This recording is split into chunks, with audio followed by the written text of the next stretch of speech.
अंधे गूंगे गुरु गणे ये लंगड़े लोभी लाख, और साहेब से परिचय नहीं और का बनावे साख। ईश्वर से तो जुड़े नहीं और दुनिया में बनाए बैठे हैं।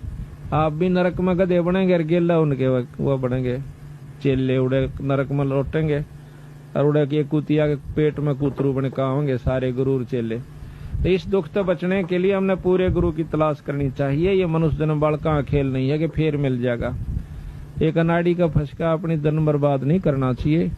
गुरु की पूर्ण रूप से परख करके जब इसे सुख देने लाग रहा हो यही जन्म में तो आगे बिराना के साथ ठाठ देगा, और जब यही कोई सुख नहीं है तो आगे कोई लाभ की उम्मीद ना करिए उनसे। कोई नौका आगे सतलोक भेज देंगे, एक स्वर्ग में भेज देंगे, ये भंडारण की बात से।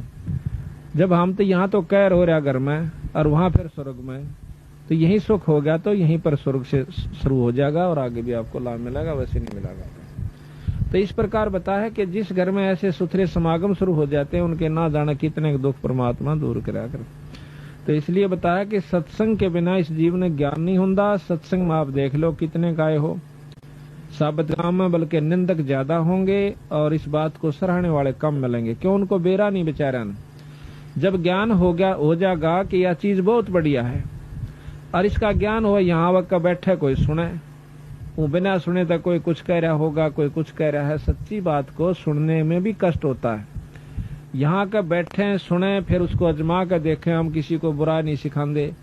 कोई बीड़ी शराब मांस तमाकू से पीछा छुटवाते हैं और परमात्मा के नाम पर लावासा। दारू पीने वाले को के बच्चों पर कितना बुरा असर पड़ता है, हुक्का पीने वाले पर कितना बुरा असर पड़ता है।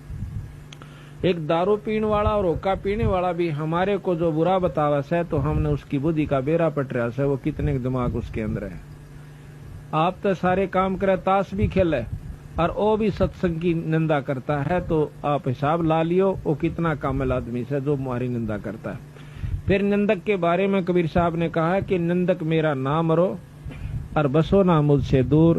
भाई गाम गौरव गंदगी साफ करया करे सूर।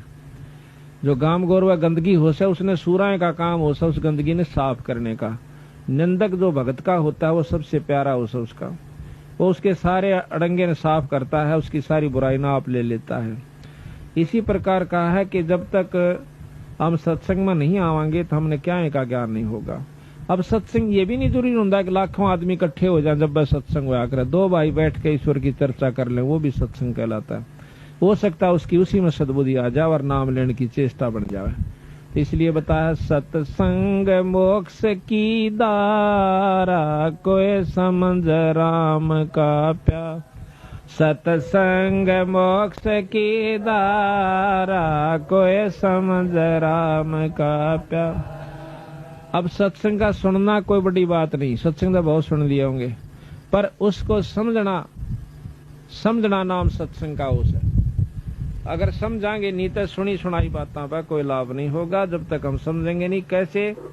जैसे मीराबाई ने समझा और सेऊ नाम के एक सम्मन ने समझा, सेऊ ने समझा, इनका नाम सत्संग समझना उस है। किस प्रकार कि मीराबाई ने एक बारात देखी और उसमें दुल्हा देखा सजा धजा, सिर पर उसका मुकुट मोड़ और अच्छे उसकी खूब छवि। इसने देख के वह मीराबाई बालक सी थी ने बोली, माँ यू कौन से? यू फलानी का बनडा से। ने बोली माँ मेरा भी बनडा ला दे। बालक थी 5, 7, 10 साल की, उसने ज्ञान नहीं था यू के खेल से। रोन लागी, हाय मेरा भी बनडा ला दे, मेरा भी बनडा ला दे। उसने उठा के कृष्ण भगवान की मूर्ति जो कि 1.5 हाथ के करीब थी, बहुत सुंदर मुकुट सजा रखा था, गल में माला डाल रखी थी, उस बनडे से भी ज्यादा उस सजा हुआ था, वो ला करके उसको दे दिया। ले बेटी यू तेरा बनडा के नाम से कृष्ण भगवान। उस दिन पाछे उस मीराबाई ने उस ईश्वर को परमात्मा भगवान रूप में समझकर और उससे अपना पति स्वीकार कर लिया। और साथ में ये गुण बताया इसकी मां ने जितना बेरा था कि ये परमात्मा है, ये कभी मरता नहीं, अजर अमर है और इसके साथ जुड़ जाने से बहुत लाभ होता है, सुख देता है, स्वर्ग में पहुंचा देता है, मुक्ति कर देता है। इन गुणों का ज्ञान करके मीराबाई उनसे बहुत प्यार करती थी और जिसे भी टूटे फूटे शब्द थे वो अपने गाया करती थी, ईश्वर को याद किया करती थी, नाम जाप किया करती। तो मीराबाई की मुक्ति का साधन बना, लेकिन बना जब वो गुरु से नाम ले लिया, क्योंकि पिछले संस्कार थे उसके जो प्रबल परमात्मा में रुचि बनी हुई थी, पिछले जन्मों का तप भजन उसके साथ था। लेकिन मुक्ति उसकी जब हुई जब रविदास जी तो उपदेश ले लिया, और उपदेश ले पाछा फिर उसने ज्ञान होया कि मैं तो जमा बर्बाद हो जाती अगर गुरु जी तो नाम ना लेती। तो इस प्रकार हम जब तक नाम नहीं ले लेंगे तब तक हमारा कोई छुटकारा नहीं होगा। तो बताया कि सत्संग समझे मीराबाई, करी सतनाम की कमाई। सत्संग समझे मीराबाई, करी सतनाम की कमाई। गुरु रविदास की शरणा आई, जब पाया मोक्ष द्वारा। है सत्संग मोक्ष की धारा, कोई समझ राम का प्यार। है सत्संग मोक्ष की धारा, कोई समझ राम। सत्संग समझा से शाना हो गया, साहेब कबीर का आना। सत्संग समझा से शाना हो गया, साहेब कबीर का आना।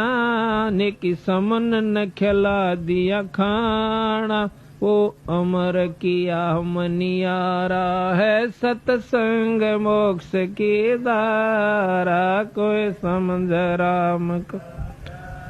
है सत्संग मोक्ष की धारा, कोई समझ राम का प्यारा। अब सत्संग समझना यो सब आइयो, देखो वो कहण सुन की बात तो कुछ और है, पर सही तत्व बगे जब हमने इस तरह खरा उतरना चाहिए जिस प्रकार से उस सम्मन उतरे। कैसे?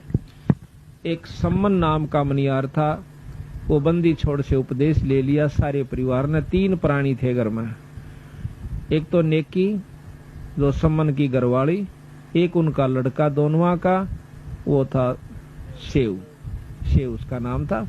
3 प्राणी थे।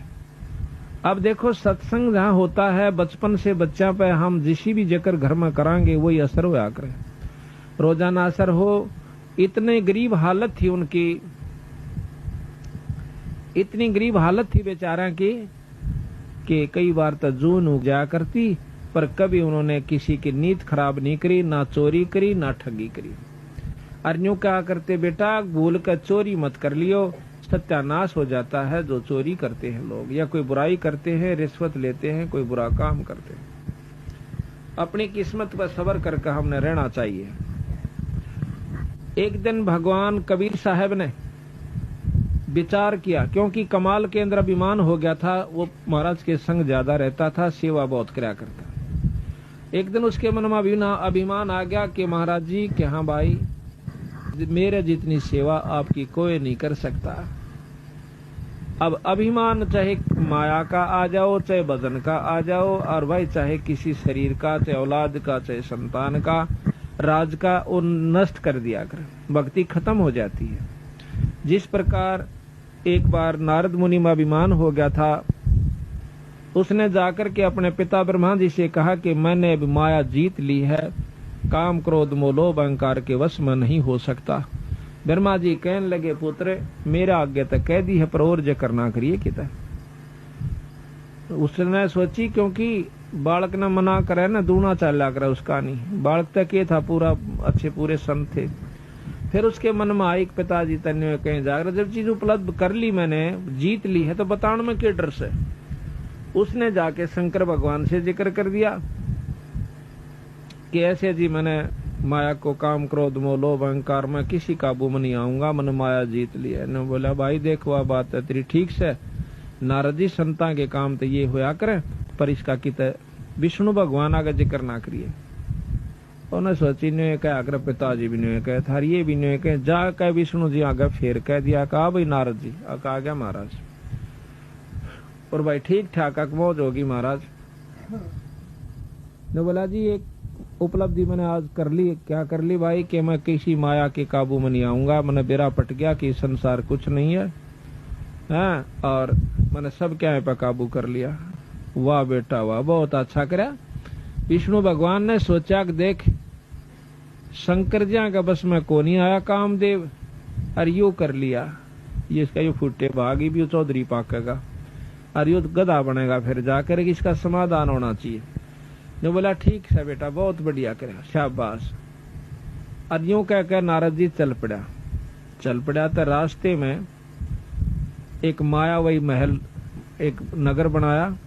उस नगर के राजा की कन्या की शादी का उपलक्ष्य हुआ। उसमें बहुत से राजा इकट्ठे हुए। अब उसने नारद ने पूछा, अरे ये क्या रोड़ा सा हो रहा, बाजे बाजन लग रहे और भाई बड़ा खूब धूमधाम हो रही। किसी ने बता दिया कि यहाँ फलाने राजा की कन्या का विवाह है। नारद ने सोचा चल देख लेते।